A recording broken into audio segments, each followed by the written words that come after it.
Hello mga abe ko. This is Tina Likes and Happiness. Another day, another mini vlog. Uy! Kailangan mag-vlogs kasi ang dagta nito.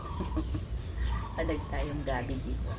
Para pag may ginawa na iba, mahuhubad kagad yung vlogs, hindi na maghuhugas. Nahulaan nyo na ba kung ano iluluto dito?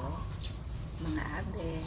For today's video nga po is magluluto tayo ng laing.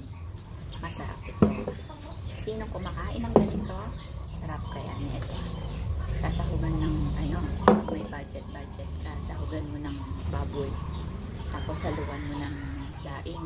Prito mo muna yung laing syempre. Para yung aroma niya doon sa laing. Tapos may gata. Ang sarap.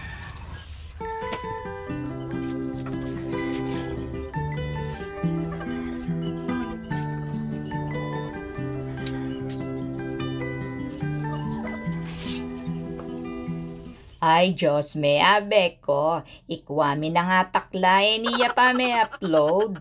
Pero at least may upload dyan eh. It's not too late than never. Ano daw? English ay tabe ko ah. Ano ba meaning nun? Basta magandang pakinggan yun. Abe ko, bala mo metong bariula deng mangan. Bala mo nakadakal, potang meluto kanyan, as na mo kaditak, diba? Ibablanching muna natin, syempre, para hindi makati kapag naluto. Yung unang pakulo, itatapon.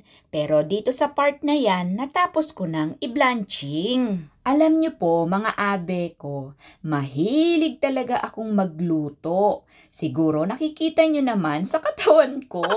Uy, abe ko. O yung mga laki sa probinsya dyan, anong tawag dyan? O, nag-isip ka pa, abe ko. Uy!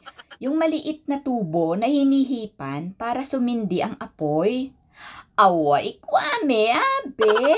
Chupan niya. Ay, ka-very good na naman ka rin.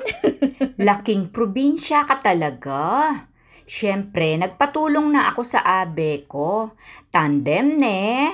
Parehas po kaming mahilig magluto. Minsan, yung iluluto lang ang wala. Uy, abe ko. Kanyaman, no?